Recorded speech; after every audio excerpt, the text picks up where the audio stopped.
I guess I would have assumed that some beef was dairy cow because, you might as well when it's done producing milk, it's still meat at the end of the day, but not the majority of it. Like, um, Mm-hmm.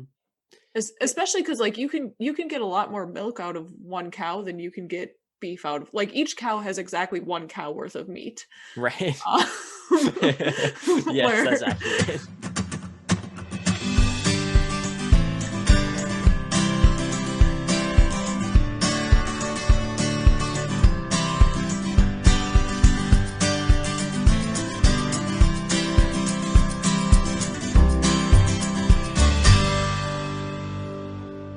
Hello and welcome to Talk Ag to Me, the podcast dedicated to improving ag literacy around the globe. I'm your host, Brandon Black, and in today's episode, we're talking about fast food cheeseburgers, of all things. To hear talked about this episode with me is one of my all-time favorite and a classic guest that we've had on the show a couple times, and I'm sure that you guys will be excited to hear from again. Joanne from TheTurtleStack. Go ahead and remind everybody who you are, Joanne. I'm Joanne from TheTurtleStack. I think that pretty much sums it up great.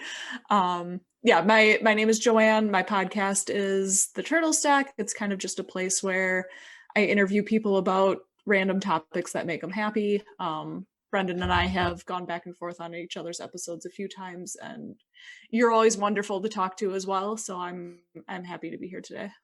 Awesome. Well, yeah, it's always a pleasure to have you on. And like we talked about before, you're definitely, one of the guests that I never have a problem having on because you always bring fun topics and conversations and sometimes some strange questions, but it's always a good time. But yeah, so I think that so at the time you guys are listening to this is actually going to be the day before a collaboration I did with Joanne on her podcast is coming out. So tomorrow you guys can go hear my monotone voice over talking about animal behavior on her episode. And so, yeah, just make sure you go check that out.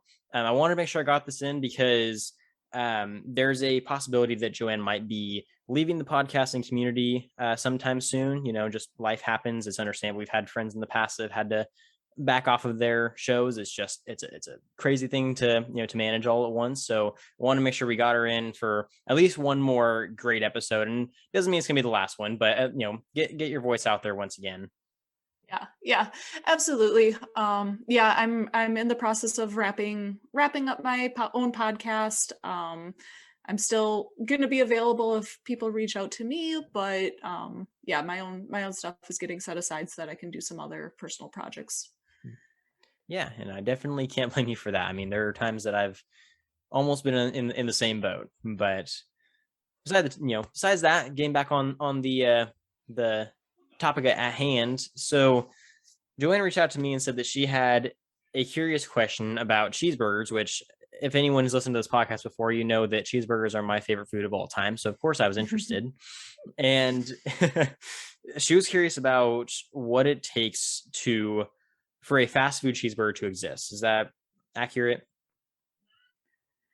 Yeah, that's pretty much the gist of it.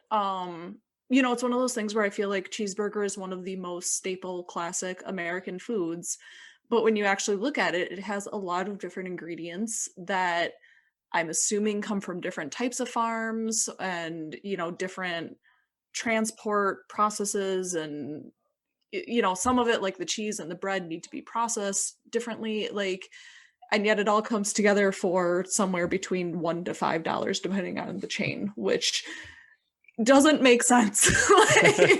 So I was kind of curious how that process comes together and works and what each of those steps actually kind of looks like.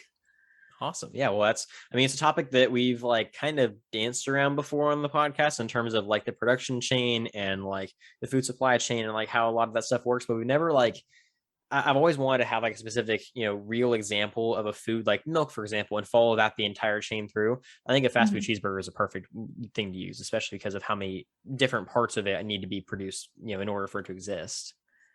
Perfect. Well, I'm here for it. I am curious for whatever it is you have to share and teach me about. Awesome. So first of all, just to before we get into that conversation, I'm curious, what is your favorite fast food restaurant if you have one?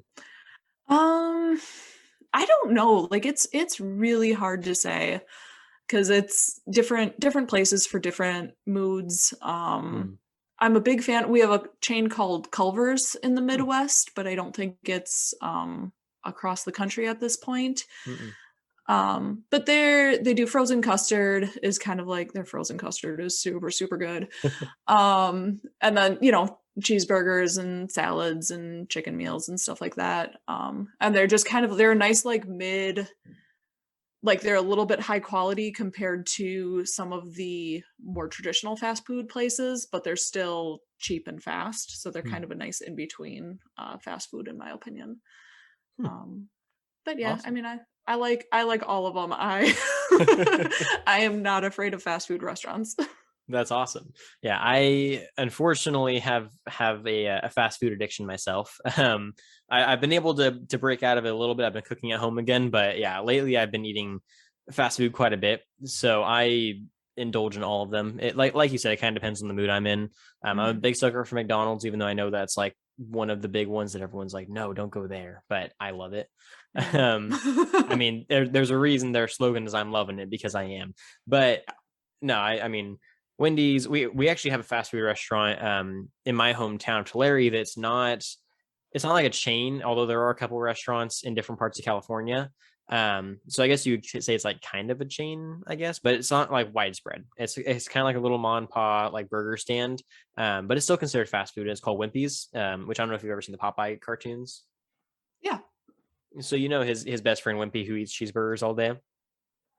Yeah. Yeah, so it's based off of him. So it's Wimpy's, it's Wimpy's Hamburgers, um, and they have the best cheeseburger I've ever had in my entire life. Like when I was still in high school, I used to go there like almost every day. I loved Wimpy's. Like they like knew my order, they knew my name. I just walk in like, "Hey, Brandon, you want your usual?" I'm like, "Yep." I would sit down, and they give it to me. I would sit there for an hour and eat my food. And I would talk to the employees. It was awesome. That's fantastic. I always wanted a place. I never got one. Like, but anytime you're watching like a sitcom and they have a place, I always wanted that. Yeah, it's so cool, and I miss Wimpy's. I still go every now and then when I visit home, but it's like it's not the same, Like I can't go there every day like I used to. Right. Right. But yeah, so anyways, so we're gonna be talking about how that whole process to create that burger actually happens. So I'm curious before I explain the general process, what do you think it looks like if you had to guess from start to finish?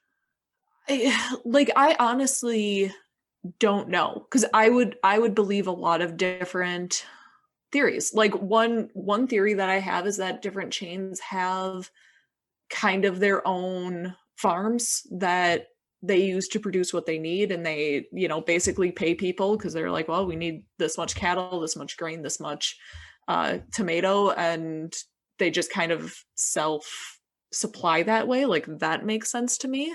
Hmm. I could also see that they make deals with local farmers because why ship burgers across the entire country if you don't have to? So the idea that the 100 McDonald's close to me use a farm in my community, one cattle farm, one grain farm, whatever, like that makes sense.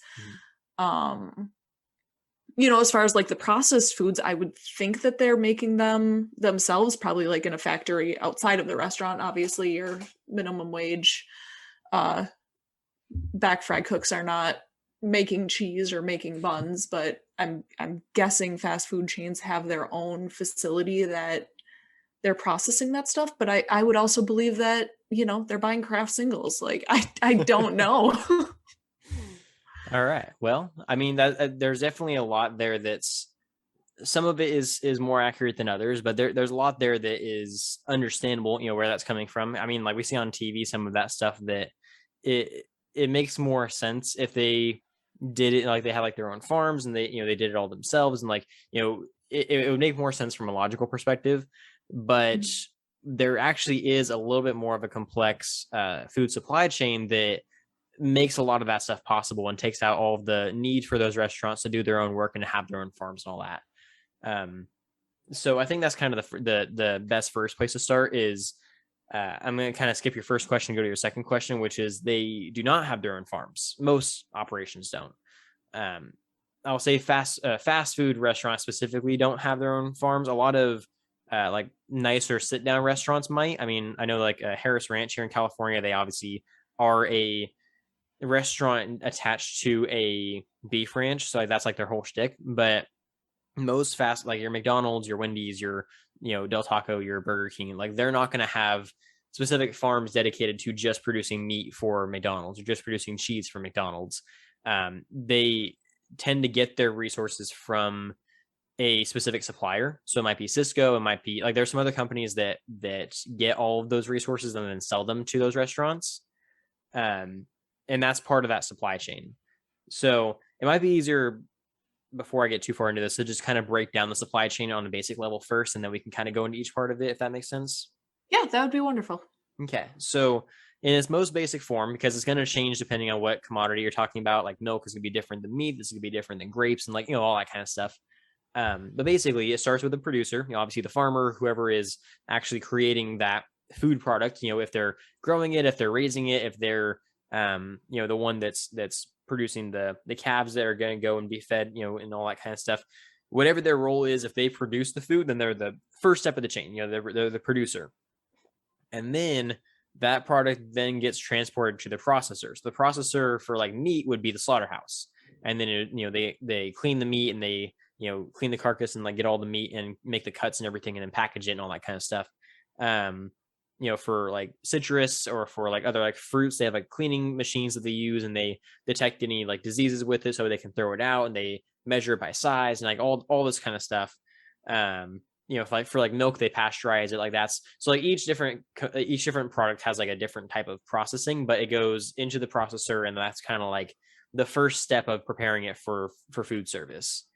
Okay. And then it goes to the packager, and pretty straightforward. That's where the packaging happens. They get put into boxes, plastic containers, anything that's going to seal them so that they could stay have a longer shelf life for a certain period of time, so they could either sit in a store or like be used at a restaurant. Certain places freeze their stuff, so it might get frozen at that location and then transported. The packager is kind of just like the all around just place where products get like, basically, if you're not feeding fresh product, the packager is where it gets sent next. Okay. And then there goes the distributor, which the distributor is like technically not a step, although it kind of is. It's just the midway point between each of these. So like the distributor is like the truck that drives all of that product to the restaurant, or drives the product from the farm to the processor, or it's the middleman that gets things to places. And believe me, it's just as important as anything else. Right now we have like a severe shortage of truck drivers, and it's causing massive backups in terms of our supply of everything. So the distributor is definitely not something to look over. It is a big part of the processing chain. Yeah. Yeah, we've all been feeling that in various departments. So Yeah, I can yeah. imagine. Yeah. and and then the final, well, technically the second to last step is the retailer. That's your fast food restaurant, your grocery store, your sit down restaurant, whatever form it takes. That's where the product gets sold to the consumer. And then the final step is us, the consumer, the person who eats the final product. They went through that entire chain. That's my favorite step. Mine too.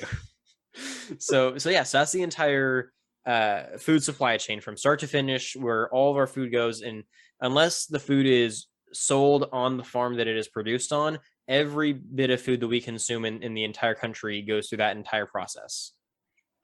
That makes sense. I can follow those steps. So that's kind of like our roadmap we're going to be following as we go through some of your questions. So that hopefully will make things a little bit more clear. That way it's not just like, well, does McDonald's have to go to this farm and get this thing? Like, no, McDonald's and the farms don't talk at all. The farm talks to the processor, who talks to the packager, who talks to the distributor, who talks to McDonald's, and then they go back up the chain from there. Okay. So as I'm sure you can imagine, there is little room for error because of how, it's like a game of telephone. With all those steps, there's a chance for somebody to miscommunicate something pretty easily. So there has to be a lot of regulations and inspectors and like all this kind of stuff to make sure it gets properly done every step of the way, and so nothing gets messed up. Because if you have like a foodborne illness outbreak, and if you have like E. coli or salmonella or something like that, they have to go each step up the chain to figure out where it happened before they get all the way back up to the farmer. And so like, Yeah. a lot of times you'll have like people saying like, oh, there's an E. coli outbreak, the farmer didn't check his lettuce. Well, no, it could have happened at any point after it left the farm. So you have to go all the way back up the chain backwards to figure out where it happened, and then you evaluate it from there. But that's a whole side point. Yeah. Well, it definitely seems like every few years there's a food that we have issues with. Like, I remember a few years ago there was a thing with tomatoes, and like Hmm. no restaurants had tomatoes, and it was like, I don't remember why. It was just like, tomatoes are bad this time. Like, we can't have them. You get them later. It's like, okay, I don't like tomatoes anyway.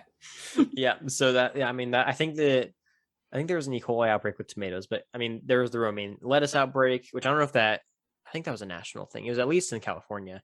But there was a massive romaine lettuce outbreak. They've had, like, Chipotle has had several E. coli outbreaks. Um, it happens all the time. It's, you know, or not Yeah. all the time, that it happens frequently enough that we have measures in place to prevent it, and those measures involve going up and down that ladder to try to figure out where it happened. But Yeah. that's, I mean, that's why it's important to understand how the ladder works, right? Hmm. So that being said, man, I'm gonna run out of breath today. uh, so going back to that first question of whether or not fast food restaurants have their own farms. So, like we mentioned, they don't, but there is a certain level of specialization that certain fast food restaurants can have. So, to give you an example, I actually got to tour a slaughterhouse one time, and it was really cool. I got to see all the carcasses hanging. I got to see how they do all the cutting and everything. Not Your everyone will find that definition of cool. cool is different than mine. Yeah, I was gonna say not everyone will find that cool. It's understandably a little bit horrifying, but for someone who has an appreciation for meat science, it is kind of cool from my perspective. But um, but yeah, so one of the things I found really interesting in there was a lot of the, you know, the hanging, you know, cows, bulls, steers, all that kind of stuff. They had tags on them for where they were going. Like, one said In and Out, one said McDonald's, one said Wendy's. So it's not necessarily that those cows came from a dairy or a beef ranch that's dedicated to that restaurant. It's that that restaurant goes into that slaughterhouse after the processing is done and says, you know what, I'm going to take this one, this one, and this one, and then they mark them for those restaurants. And then after the cuts are done, that's where they know where to go. Okay, So that's interesting. yeah, I so all the restaurants kind of have the same, like, they're going to the same place for their cows. They're just picking out different ones. yeah, for the most part. I mean, you know, they all have kind of an equal chance. In and Out does get priority in certain areas because they have, like, the whole, like, never frozen fresh beef thing. Um, Okay. so restaurants that have that standard, they have certain priority over others in certain instances. But yeah, so like they all get kind of like an equal share of everything, and it doesn't just come from one farm. Like I said, it comes from farms all over the U.S. It's kind of whoever's closest to that particular restaurant is where they get most of their product from. Okay. Interesting. Yeah. So that's the first part. And then what was it? Oh, so the next thing you had was you know, whether or not some of the farms grow the same product for every, so, like, you know, does the guy who grows the grain for the buns also grow, like, the lettuce or the pickles or whatever? Right. So I'm sorry, is there anything you wanted to add to that, or No, I'm just, I'm curious. Like, I know, like, I've heard of crop rotation, Mhm. which, you grow a crop and then you grow a different crop because it, like, uses different nutrients, or something along those lines. I don't understand exactly why, but I've heard of it. I think you've explained it to me before in more detail than I was able to just say. But so I know farms do grow different crops, but I don't know to what extent or how they choose how versatile they're going to be. So the way that crop rotation works, and this is going to be a little bit of a side note, but crop rotation is mostly to preserve soil health and also Mhm. to keep in touch with seasons, because, you know, some crops obviously aren't going to grow all season long. They're, or all year long. They're going to be seasonal. Um, so if you're growing, like, you know, let's just say you're growing cotton in the fall, cotton in the fall, and, you know, it gets into winter and your cotton crops are all gone, and you don't have anything else to grow, then, you know, you might want to plant some strawberries or something like that, which, you know, strawberries are a summer crop. That was just an example. But you know, you mostly plant to keep up with the season, so you have something in the ground. And also, like you mentioned, so that way, let's just say cotton is taking all the nitrogen out of the soil, you replace it with a crop that doesn't take nitrogen, that takes phosphorus or something like that. Mhm. That way you're not leaching the soil and potentially hurting the environment that way.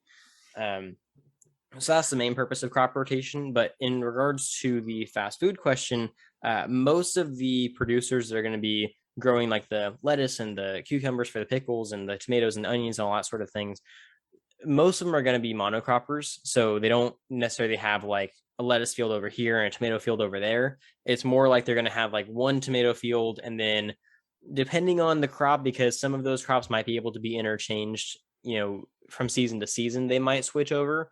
But it's not like you're going to have, like we mentioned earlier, the farmer's not going to be specialized to like, yeah, I grow all the lettuce for the McDonald's on the West Coast, and then in the spring I grow all the tomatoes for the McDonald's on the West Coast. It's more like they have a bunch of different farms that grow different commodities, and they might switch off throughout the year depending on the season, and then that's how they get their supply for like the McDonald's and that sort of thing. Okay, that's completely reasonable. That does kind of lead me into one of the questions that I had to do with seasons, because I Mhm. know, certain crops only grow in certain seasons or grow better, and yet if I go to McDonald's, I get the exact same burger year round. Mhm. Um, how do? So that I was waiting for that. That's a really good question. It's something that it's something that a lot of people tend to, I guess, overlook when it comes to the food production process. I mean, I work in a grocery store that only sells food grown by my college, and people are like, "Why don't you have this crop?" It's like, well, because that crop only grows in the spring, and it is almost December. Right. And they're like, they don't have this idea that seasons are a thing, because in a lot of fast food restaurants and grocery stores and that sort of thing, all the food that they have there that is available year round comes from different countries. So we import food from Mexico, from Canada, from Japan, from all these different countries, so we can maintain a healthy food supply when we don't have those crops available during that season. So that explains the availability. In terms of seasonality, in terms of the quality, that's a different issue. Okay. Yeah. So sorry, I didn't mean to cut you off. So in terms of the quality, so you have like, obviously, like, they're available year round because you can import them, but the United States has very strict food safety standards, and with that we have very strict quality standards for specific instances of food. So like, for example, our beef production, this might actually come kind of as a shock as a Wisconsinian. What are you guys called? Wisconsinite, I Wisconsinite. think. Ah, I like that. That's cool. Um, this actually might come as a shock, but most of the beef and patties that are used for fast food cheeseburgers come from dairy cows. Oh, Yeah. that does surprise me. Yeah. So a lot of people were like, well, we must produce a lot of beef for all the McDonald's in the country. It's like, well, we produce a lot of cows, but not all of them are beef. We actually have quite a few dairy cows that are used for all that, because most dairy cows, actually, even like a lot of like smaller like chain restaurant, not smaller, but like less like high dollar chain restaurants like Chili's, or like some of those types of restaurants that like have steak and burgers and that sort of thing. Even their steaks are usually like dairy cow meat, just because it's really easy to produce. It's always the same quality. So like, how we have like quality grades like Select, Choice, Prime, all that kind of stuff. Hmm. So dairy cow is always grade Choice, which is the average meat grade. That's what you want. Prime is good, but it's way too expensive. You almost always want Choice just for the price. Yeah. Well, dairy cows are always Choice, because that's just because of their age, and because of their meat quality, and because of how consistently we fatten them up to make them good milkers. They're almost always, or they are always, considered Choice. So they're always going to have the same quality beef, and that's how we can consistently get that that same taste, no matter what McDonald's you go to across the entire country. Huh. That's very interesting to me, because yeah, I wouldn't have. I guess I would have assumed that some beef was dairy cow, because you might as well, when it's done producing milk, it's still meat at the end of the day, but not the majority of it. Like, um, Hmm. especially because like you can get a lot more milk out of one cow than you can get beef out of. Like, each cow has exactly one cow worth of meat. Right. Um, Yes, that's where accurate. yeah, where you get a couple. I mean, I guess I have no idea how many milkings you get out of a single cow, but I'm guessing it's more than one. Like, It is quite a few. I mean, it depends on the cow, but it is yeah, usually quite a few. Yes. yeah. I mean, if you think about it this way, cows get milked 2 to 3 times a day, every day for their entire lives, and they live to be about 7 or 8. Well, in Stardew Valley, you can only milk them once a day. This is true, and that is one of my gripes with Stardew Valley, is they don't have accurate milking. All right. With that, I have perfectly depicted all of my farming knowledge. We can carry on. And I do love Stardew Valley. I wanted an episode on it soon, but that is one of the things I wanted to cover is like the inaccuracies of its farming. But Mhm. anyways, that's an episode for another day. But yeah, so where were we talking about? Oh, quality. So yeah, the quality remains consistent because for one, we can always have food that's of consistent quality because of United States standards. We just have a specific standard that we have for food for each of the types of crops we're putting into like a fast food cheeseburger. So like the lettuce, the pickles, the onions, all that kind of stuff, they have a standard that they have to meet to be able to be sold in the restaurant. So that tends to be the main reason why it's so consistent with quality, is because if it's any worse, then they won't feed it to us, and if it's any better, they usually won't pay for it because it'll usually come at a higher cost. Yeah, that makes sense. Basically, you go with the best option at the lowest cost that you can get consistently. Right. Yeah. So, and then there was another one that was gonna. Oh, so and one of the other questions you had, which I think we already kind of covered this. You asked like, how does a dairy become fast food specialized? Yeah. So we talked about it the from the restaurant point of view. How they don't have specific farms, but from the farmer point of view, farms don't have specific end goals. So I mean, some of them do, but most farms don't have like you wouldn't be a dairyman with the intention of like, yeah, all my cheese or all my milk goes into cheese that is sent to Wendy's. Like that's just not really like a consistent goal for farmers. Typically, what they do is they join what's called an LLC, which I don't know if you're familiar with LLCs or not. Vaguely. You can go ahead and explain it anyway, because maybe some of your listeners are curious. Good. That's a good idea. So an LLC is called a limited liability company. Basically, it's a really really big company that owns a bunch of little companies, and it doesn't own them, and more like has a contract with them. So those little companies can like do a thing that benefits the big company, and the big company does all like the business trading and stuff. So like I think Disney is technically considered an LLC because of all the other companies that are underneath it. Okay. But Disney owns all those companies, so I'm not sure if that's a different thing. So one of the examples that I would go with is, which again I don't know, like I always get confused on what's just California and what's like nationwide. So some of my examples might be a little specific to my area. But Land O'Lakes. Have you Okay. have you heard of Land? Or does you guys have Land O'Lakes out there? I think so. Yeah. Okay. Just making sure, because that's a really big thing in California. Like most of like California dairy farmers are either part of Land O'Lakes or they're part of California Dairies. Yeah. Some of them are part of like Top of the Morning and stuff, but like that's a different thing. So Land O'Lakes is a good example of an LLC. It's a massive company that basically is like a feeder for all of the different like dairies that have contracts with it. So those dairymen basically produce milk at the consistent rate that they can to comply with the contract, because basically they sign a contract saying I'll produce at least this much milk per year and I will give it to you. And so they give the LLC all of their milk. The LLC can then do whatever they want with that milk. So they may sell it to a company like Cisco, which can then sell it to McDonald's. They may process it into cheese and then sell it to a different company that can sell it to like Wendy's. They can do whatever they want from that point on. But the LLC does all of the business trading. The farmers don't have to mess with that. And the primary advantage for that, because not all farmers do that, but there are quite a few that do. And the main advantage for it is because prices are constantly changing, right? I mean, like the markets are always in flux. It might be like you have a really good year for dairy, and then out of nowhere, all of the dairy market just comes, collapsing down, and like dairymen are making no money whatsoever, right? Right.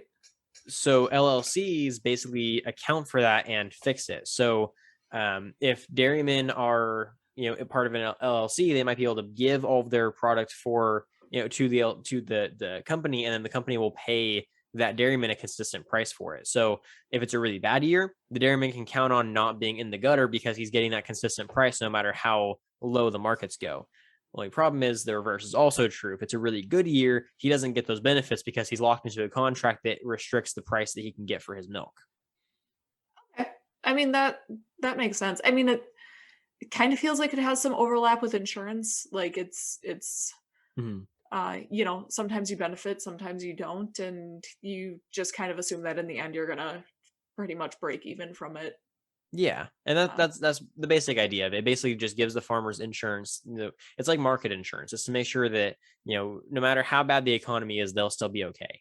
yeah, Um, so with that, the LLCs are often part of the reason why a lot of their milk, like a lot of those farmers, aren't specialized towards a specific end goal. They're specialized towards a specific contract for their company. So like some farmers focus on fluid milk versus some that focus on cheese versus some that focus on butter.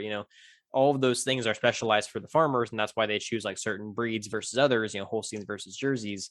um, but at the end of the day, they don't have their cows with the intention of sending that product to like a McDonald's or to like a Burger King. They send it to the company, and the company does all the business from there. So that's kind of the farmer side of it. okay, that's yeah, that makes sense to me. Okay. Yeah, And then there was another one on here.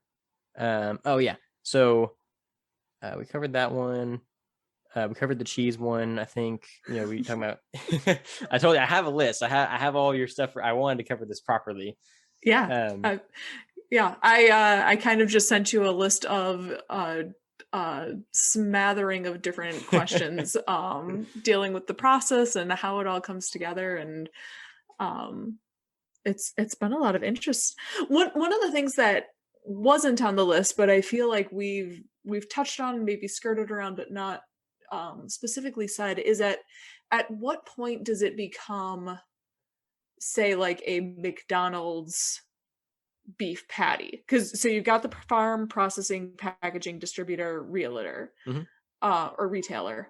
Um, So is it like McDonald's is now in charge of like processing and forward, or distributing and forward? Like where do they kind of stake their claim, and now everything is done through the restaurant as opposed to by like the individual companies along the way?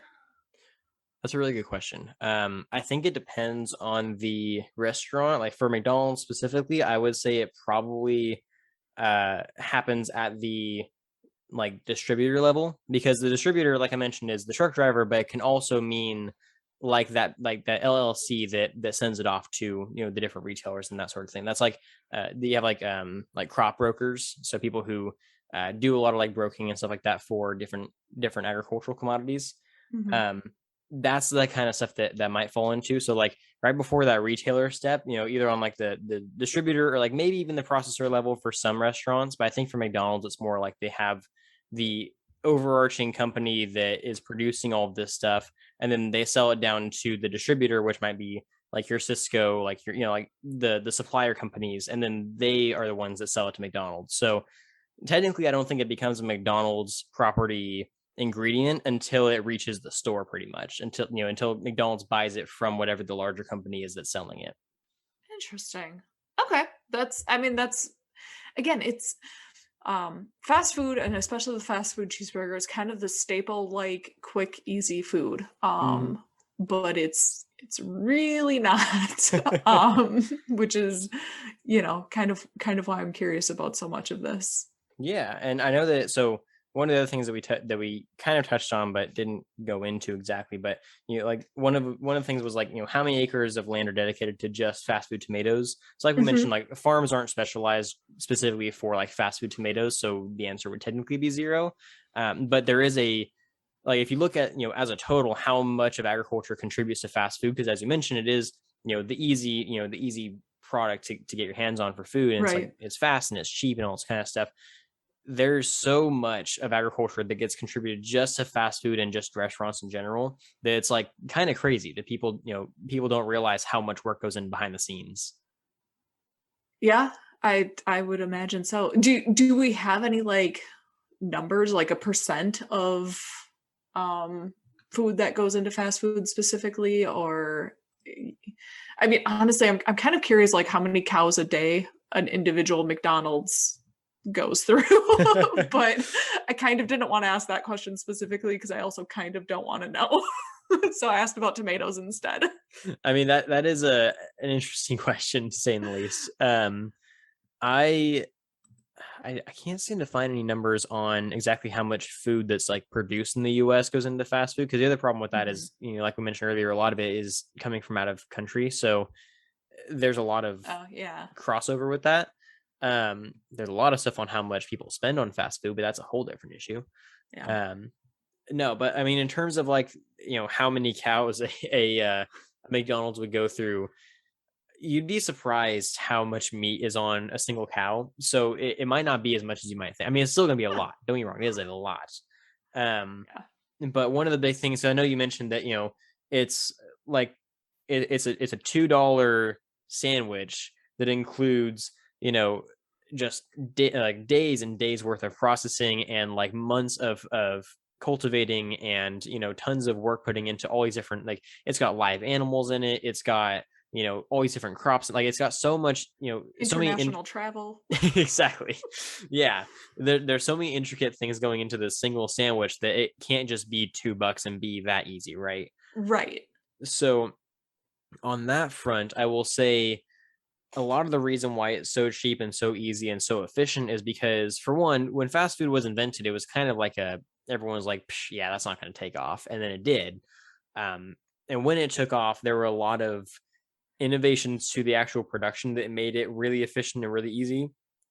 So, like, the actual creation of the cheeseburgers at McDonald's, they use like almost like a Model T style assembly line to produce it for a long time, and that was like what made it really efficient. And because they could produce them so efficiently, they were able to find ways to increase the production of the products efficiently. It's like kind of a domino effect where there's demand, they'll find a way to increase the supply.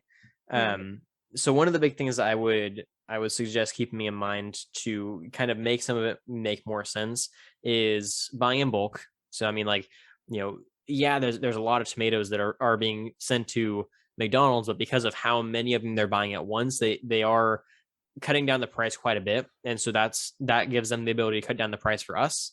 um so, or I mean, like, whether it be buns or cheese or anything like that.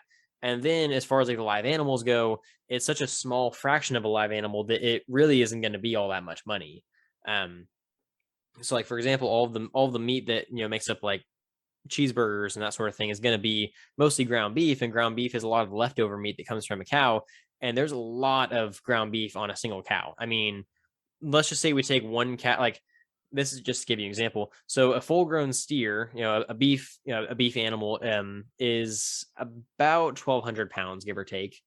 Might be more, might be less, kind of depends on the steer. But if it's sitting at 1,200 pounds and it's slaughtered and it has average dressing weight and it has all that, it gives off the average amount of meat, it would have enough meat on it to feed a family of five for an entire year. Oh, wow. I So guess so. Yeah, you kind of forget how big cows are, and like, right. yeah, when it And comes to ground beef, like anything that's cow meat can go into that, as opposed to like, your prime steaks and stuff like that. But right.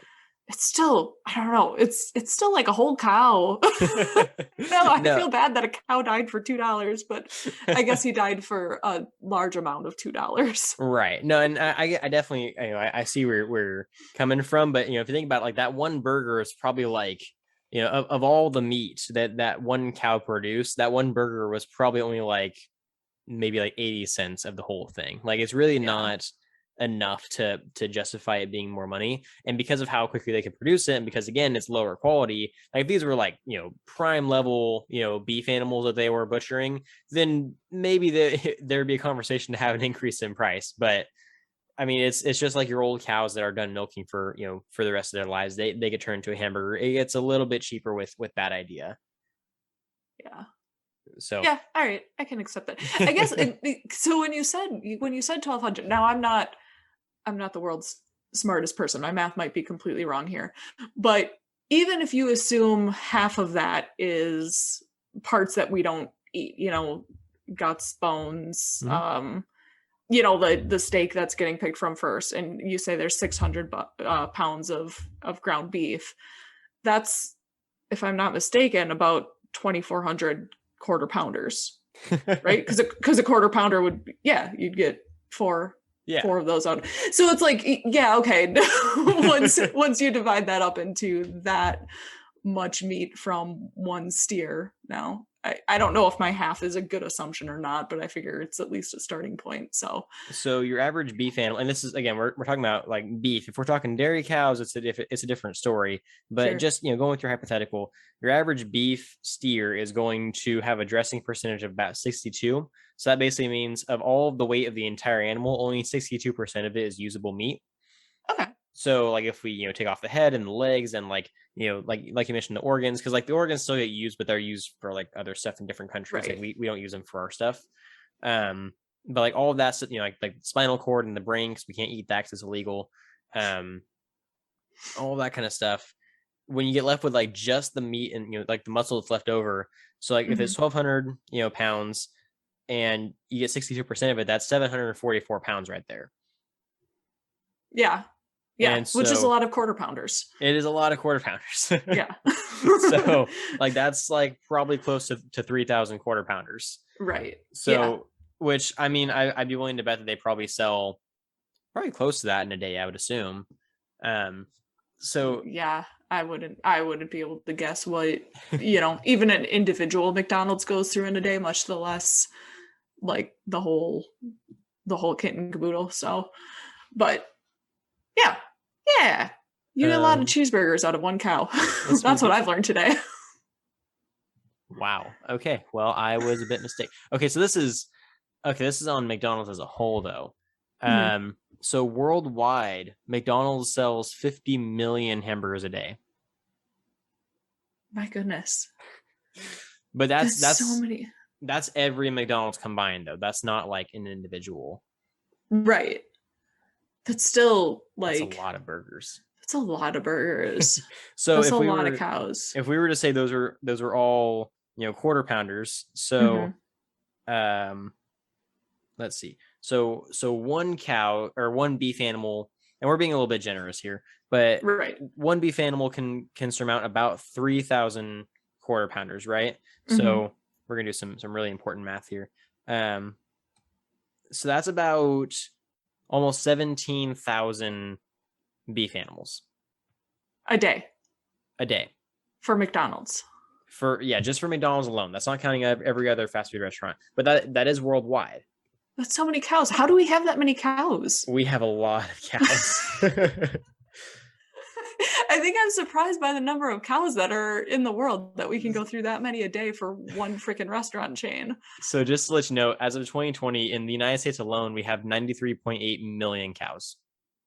Well, we're not going to have that many if we keep up eating all these burgers. Oh.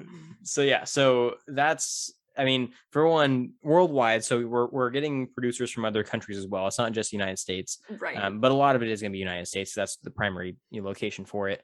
And second of all, that's using dairy cows. That's not just beef cattle. So we're able to produce a lot, and those are not like, it's not like we're just like pulling calves off the ranch to produce them. These are like old cows that are like getting ready to die anyways. And that's not to say like their meat's bad because they're getting ready to die, but it's just like we Right. put them out of their misery, take them to McDonald's, and boom, now we have quarter pounders, which sounds terrible. But Yeah. if you think about it from a numbers perspective, it makes a lot more sense that way. Yeah. So, yeah. So I did have some names or not names, but like some information on like the anatomy of a cheeseburger and kind of where all of it comes from. Oh, that's awesome. So most of my stuff is for McDonald's specifically because it's the most it's the most easy one. By the way, I forgot to mention this earlier. I'm not sponsored by McDonald's, so I hope this didn't come off as a sponsorship deal. But I feel like this episode has made it clear that we are not sponsored by McDonald's. I would hope so. But hey, if McDonald's is listening and they would like to sponsor me, I will always accept that. I will take my payment in the form of quarter pounders, but 50 million a day. Oh man. Yeah, so the buns, for example, come from a supplier called Mrs. Brechter's Food Specialties. So that's like one of those like Cisco type companies that buys the food from like the companies that gets it from the dairies. Okay. Well, not the dairies, but you know what I mean, like the grain farmers. Yeah. So they all get their, or yeah, most of the fast food restaurants actually get their buns from that same supplier. So they're just kind of like the big supplier for buns in the United States. The patties come from just dairies around the US. There's not like a specific supplier. Like I mentioned, it's like a couple of those different LLCs. They kind of sell them to different companies. Um, so that same goes for the cheese. They all just kind of come from dairies around the US. They don't have a specific supplier. It could be Kraft Singles for all I know. I couldn't find anything on that specifically, but it wouldn't surprise me if it was. I feel like if it were, it would probably be advertised as such. They'd do I feel like you'd have to. like a cross promotion sort of a Right. thing. Like when you got Kraft Singles, it would say make McDonald's at home, and Yeah. McDonald's would be like the taste of home in your restaurant. Like, yeah. Yeah. But I can see that. So maybe it's not Kraft Singles. Maybe it's just like a similar formula because it does taste yeah. like it. Yeah. And then I found this kind of interesting. So a lot of fast food restaurants, especially lately, are just trying to market towards just getting their lettuce and tomatoes from greenhouses specifically. Interesting. Why is that significant or important? I, if I had to guess, it's because there's this whole idea that if it's grown in a greenhouse, it's a lot more like holistic and it's a lot safer and it's a lot healthier, which isn't very well backed by anything. I mean, like Yeah. the only advantage to growing in a greenhouse is you can like basically regulate the environment yourself. But in terms of like the actual like product, there's really no difference. So I'm not sure why, but yeah, a lot of like McDonald's, Del Taco, Wendy's, like some of those companies are like marketing now that they're only selling lettuce and tomatoes that have been grown in greenhouses for some reason. So I thought that was kind of interesting. Huh. Yeah, I guess it is. I couldn't find a supplier for onions or mustard. I kept looking around and like there wasn't a whole lot of information. So I guess they just get it from like a general supplier maybe. Okay. And then ketchup, a lot of them actually make their own ketchup with their tomatoes. Some of them get it from like the store, like Heinz or anything like that. That makes sense. Well, the idea that they make their own makes sense because a lot of times it's the sauces that kind of distinguish burgers between places. Mm-hmm. So like making their own ketchup or making their own mustard or barbecue sauce or whatever, like that would make more sense to me.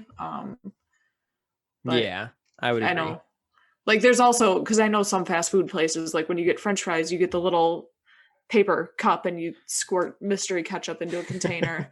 Right. But others you get like the little plastic peel back, and sometimes those will actually say like Heinz or whatever on them. So I would think whatever their French fry ketchup is probably the same as what they'd put on their burgers. I would say that's probably true. Yeah. And then their bacon has several different sources. They don't have like a specific bacon source. It's kind of like the patties and cheese. It just comes from, pork producers around the country. And then here's what I found kind of interesting though. The pickles do not come from the United States. Like never? Uh not very many. So Okay. at least for McDonald's, I couldn't find a whole lot for other restaurants, but for McDonald's specifically, their supplier is from Australia, and it's one guy, and his name is Tony Parle. One guy, all the One guy pickles. grows all the pickles for McDonald's. I really want to believe that it's literally one guy. Like I'm sure it's one person that has, multiple Yeah, workers, tons of but farms. no, I'm just picturing one guy like, oh, Yeah, gotta get my pickles. the McDonald's execs just like fly over on this massive private jet and like they just land and there's just like this guy sitting there with overalls with his pickles growing. He's like, you're back for more.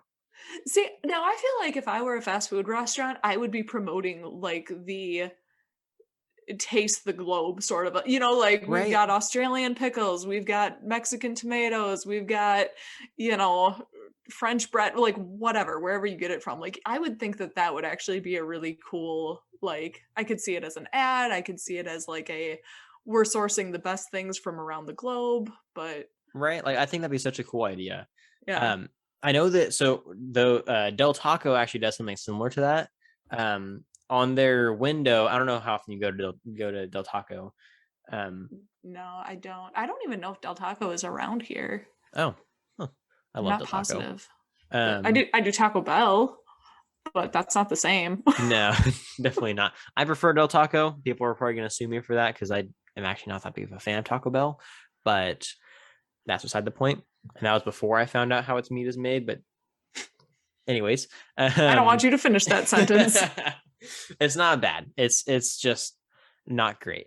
But anyway, so with Del Taco, uh, whenever you go through the drive-through and like go up to like their like window, they actually have a little sign next to it that says, the avocados used today were grown in this county in this state. Oh, yeah. So I think that's really cool. Having like a little like, yeah, we get our avocados locally. We get it from this county, and like, here's the producer for it, and like having that little shout out is just, I think it's really cool.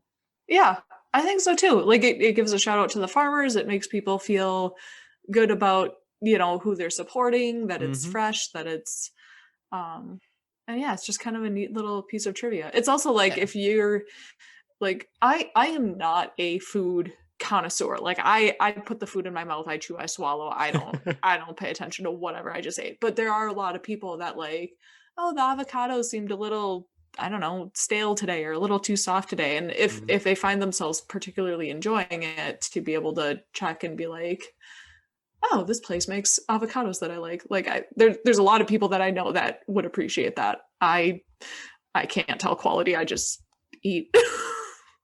Yeah, no, I'm in the same boat, but I definitely agree. I mean, and another one is Five Guys. Five Guys is the same thing with their potatoes for their, which I love their fries. I don't know if you've ever had Five Guys. I haven't. I have a coworker that consistently tells me that they have the best fries, and I just haven't been there yet. So They are the best, but I can't eat them because they break my wallet. Um, oh yeah. they're very expensive, but they're really, really good. And I used to have one right next to my apartment, which was dangerous until it closed down. I used to eat there way more than I probably should have. But Yeah. anyways, they do something very similar, which I really like, which is they advertise where their potatoes are from. They have like a big old like sack of potatoes just sitting in the middle of their restaurant, and it has like a, these potatoes were harvested in this county in Idaho or whatever. And I was like, that's really cool. Like I get to know where my potatoes are from. That's awesome. I Yeah. I like that a lot. Yeah. So I think that, kind of like you were saying, more restaurants should do that. They should have like a, even if it's not like, eating around the globe kind of advertisement, at least say like, yeah, the fries that we're using today are, from potatoes that were grown in this county, or, the patties that you're eating today came from these dairies, or, like stuff like that. I think that'd be really Yeah. cool. Yeah. Agreed.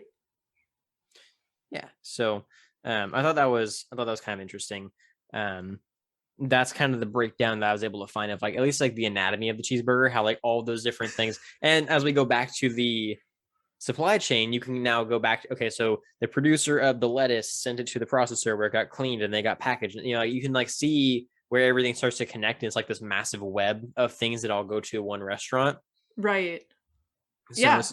it's not as simple as like the restaurant has all these things in place for. It's more like there's a lot of producers that are like, hey, I need somewhere to give my pickles to, or I need somewhere to sell my lettuce to, or and like McDonald's is like, hey, we need help over here. I'll buy your stuff from you. And then like somebody steps in and says, well, let's make sure you have everything you need. And if the market crashes, you don't get, kind of washed up in it. And so like Right. there's a lot of things in place that allow both the producer and the eventual retailer to benefit from that interaction without having to ever actually interact with each other. Yeah. Well, I really appreciate the explanation because like I said, this is something that I've thought about occasionally, Hmm. but never enough to actually try to look into it myself. And there's so much involved in it that like trying to look into it as an individual, I think would be very overwhelming. Yeah. And everybody just says like, oh, well, they do it because they buy in bulk, and it's like, well, there has to be more to it than that, and there definitely is, and it's been really really interesting getting to understand it a bit better. Yeah, well, of course. I mean, it's something I'm really excited to talk about because the food supply chain is something that a lot of people tend to, I don't know if necessarily ignore is the right word, but maybe just not even realize it's there. And Yeah. the amount of inspection that goes into it, and the amount of, because the United States has one of the safest food supplies of any country in the world because we have very strict regulations on how good our food is in terms of quality and safety, in terms of like, how it's produced, how the producers get to get benefits from it, the entire supply chain. Like there's so much that goes into producing food, not just for fast food, but just in general, for people to be able to consume, that it's just like having an awareness of that gives you a new appreciation for how much work goes into your food. Yeah. Absolutely. I think it's I mean your show is kind of all about this. I think it's good to consider once in a while and to yeah, appreciate and value. And honestly, every time you eat a McDonald's cheeseburger, it's kind of like eating a miracle. Like there's I'm sorry, the idea that we live in a universe that that can be a thing, like it's pretty remarkable. Mankind has come together to do a lot of different things, and even Yes. something as simple, quote unquote simple, as a cheeseburger is a pretty amazing feat of human cooperation and ingenuity. Yes, I agree. And have you heard like the thing where it's like they say, the astronomical percentage of a chance that you were born, like that all of the genes lined up perfectly, that like your parents met, and basically that everything, like the stars aligned perfectly in the instance that you were born, is Mhm. so like the chances of it are so low that it's a miracle that you're even alive today. Yeah, It's the same kind of thing with a McDonald's cheeseburger. exactly. You are exactly as miraculous as a McDonald's cheeseburger, and you should value yourself Put just that as on a much. t-shirt. Actually, don't. That's my new merch idea. Yeah. I mean, really, it's like saying you're 1 in 50 billion each day, like, or Yes, 50 million 50 each million, but day. still, that's pretty good. I'll take 1 in 50 Yeah. million. Yeah, it's way better than 1 in a million, and that's every Exactly. single day. Like, however many days you're alive, man, you did great. Right, like, just think about how many things have to go right for a McDonald's cheeseburger to exist, and you think that Right. your life is difficult. Yeah, and you're probably not getting eaten at the end of it. Exactly. No, I did have one more story I wanted to close out with before we start wrapping up here. Yeah, please. This gives a perfect example of just how important this whole system is and why it works the way it does. So I don't remember when this was. I want to say it was like 2018, maybe. It was a few years ago now. This guy by the name of Andy George, I don't know if you've heard this story or not. Um, basically decided he wanted to make his own BLT. He wanted to make a sandwich, but he wanted to make it from scratch. I mean, like absolute scratch. He wanted to raise all the crops for it, get the animal, milk he got a cow, he milked the cow, he made his own cheese, he processed everything himself, like in his house. Like he, from start to finish, produced everything that needed to be produced to create the sandwich. It cost him $1,500 for all of the resources, and he said it was the worst tasting sandwich he's ever had. Yeah. Oh, So there's a reason people specialize and we trust the experts to do it for us in a lot of situations. yes, and I Yeah. mean it goes back to what we were talking about. I mean, like he had all of these, like he butchered a pig just to get the bacon for it, and he had all this leftover meat from the pig. Like it took him 6 months to grow the wheat and to grow the lettuce and to grow the bacon. Like Right. everything that he produced, it took him all this time and $1,500 to produce one sandwich that was not even that good. When we are producing 50 million sandwiches that are really good with an insane amount of work going into it. And that Yeah. kind of scales just how massive this project is. And it also explains a little bit about the price, because I mean, like, you're paying that much for all of those things, it makes sense. But if you're paying for like just a small fraction of all of those things for one sandwich, then that starts to add up a little bit more. I will say there's probably not another human being alive that appreciates a good BLT as much as that man though. Like Yes, I would say you're probably right in that. yeah. No, but yeah, I think I mean, that was kind of the big, I think is he like a coach or something like that. I just looked him up. I think he's famous.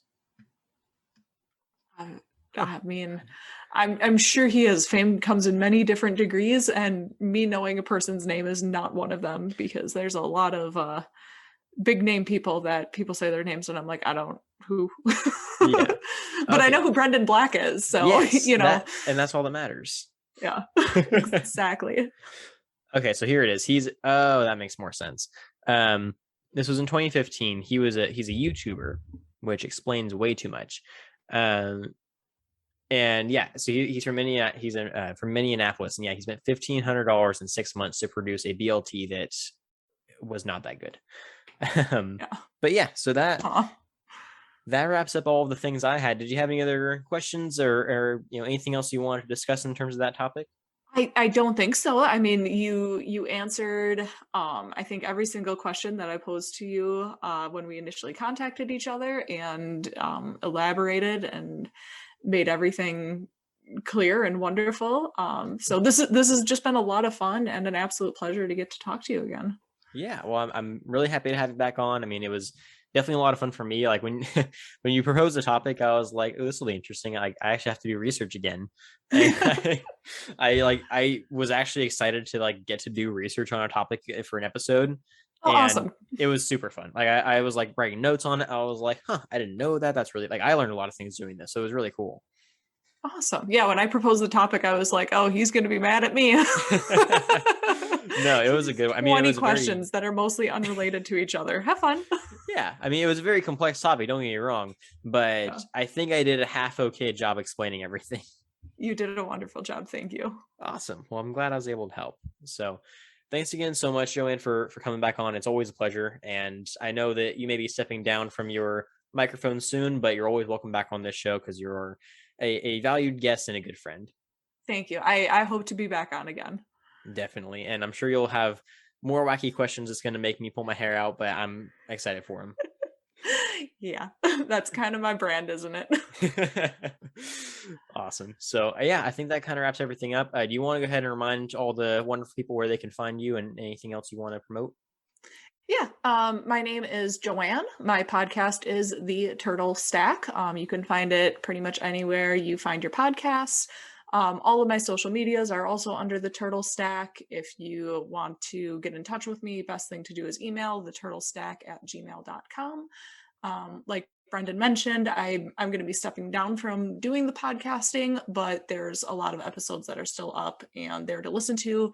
It's lighthearted, a lot of different guests talking about various topics, including Brendan himself talking about agriculture, Star Wars, and livestock as of tomorrow. So, or livestock behavior specifically. Very, very fun conversations that I've had with him. So, yeah, go and check that out. The Turtle Stack. Awesome. Well, yeah, as usual, I'll be putting all your links down in the description, and I'll be posting all your stuff everywhere, and shouting you out and sharing your episodes because to this day, I kind of got into this habit of not listening to podcasts for a while. Yours is still one of the few that I listen to, despite getting out of the habit of it. Aw, thank you. It's a very fun one. I've always enjoyed it, and that's why I promote it to everyone. And everyone who's listened to this podcast knows that I'm a big fan of it, and that I like getting friends of mine some more attention. So I will definitely be sharing it around as much as I can. Awesome. I really appreciate that. Yeah, of course. So I think that wraps it up for this episode, though. So I hope all of you enjoyed and hopefully you learned a thing or two. If you didn't, then I'm going to ask you why you didn't tell me all these things because I would have used a lot of help with this episode. But anyways, that wraps it up for us. I hope to catch you all next week because this is actually I forgot to mention this in the beginning of this episode. This is the first interview of our all-star season, though, because we are having all of our favorite guests back on the show. And I was super excited to have Joanne back on. So next week, we're having Patrick back. I know you guys love Patrick, and we're going to be having all of our favorite guests coming down the pipeline. So I hope you guys are excited for that as much as I am because I'm super stoked. It's been a lot of fun to get back into this again and to have these fun conversations with all these amazing people. So thank you all again so much for tuning in. Hope to catch you all next week. And don't forget, if you ate today, thank a farmer.